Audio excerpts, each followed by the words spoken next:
Hi Jacob, how you doing? I've got your work up here, and I just want to say, I think your sketches are pretty underdeveloped.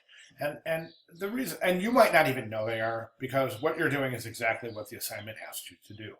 But what I'm asking you to do is just take a step a little bit deeper and just think this through logically to the transition to digital. And is this enough to support an interesting creature? Excuse me. Excuse me, is there enough here to keep the viewer engaged? And I say, I don't think so, because you have eggs, peppers, spaghetti, eggplant, blueberry, tomatoes. Guess what? When you put those all together, that's what they're going to look like. So we really have to start thinking a little bit deeper in terms of the background eventually and some of the activity that we could possibly have this creature doing. All of your creatures are just kind of there. They're just kind of blip right there. So, and that's really easy to do too. Most students just do this, exactly this. Here's a creature looking right at you, hands, arms out, legs, stationary. And I want you to think about adding some movement to your creature, adding some movement and some much more identifiable characteristics in terms of what you're using for pieces, body parts. So for instance, you have spaghetti here for legs. So if you have a spaghetti leg and you put that on a background, are you going to be able to see it? And it's things like that that I really want you to think about.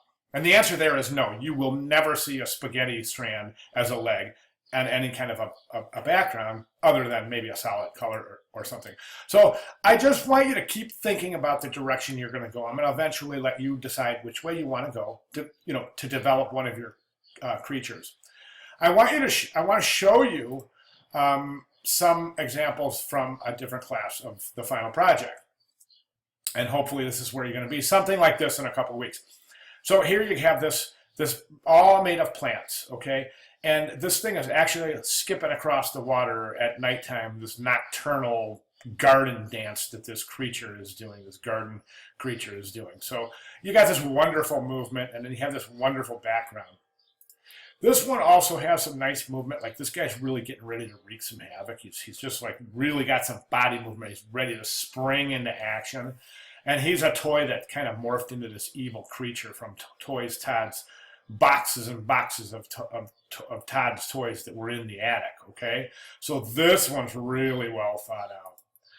This one as well, this is a teddy bear that went haywire. Obviously, he just got done blowing up a farmhouse, and he's got this tank. So you see what I'm saying? That what I'm getting at is these narratives that are being developed instead of just having this morphed creature standing basically in front of the camera. This one's really simplistic, but it's got such a wonderful, when I say simplistic, I mean that in a good way. I should say minimalistic. And it's just got a wonderful relationship with the viewer and with the background. So you're really just sucked right into the background through the creature. So this interaction with the creature really makes it a successful composition. So I'd like you to think along those terms. And again, as I said, a little underdeveloped in your sketches and your ideas, but work something, pick one, add some ideas to it, and carry forward. If you have any questions, give me a holler. Thanks, Jacob.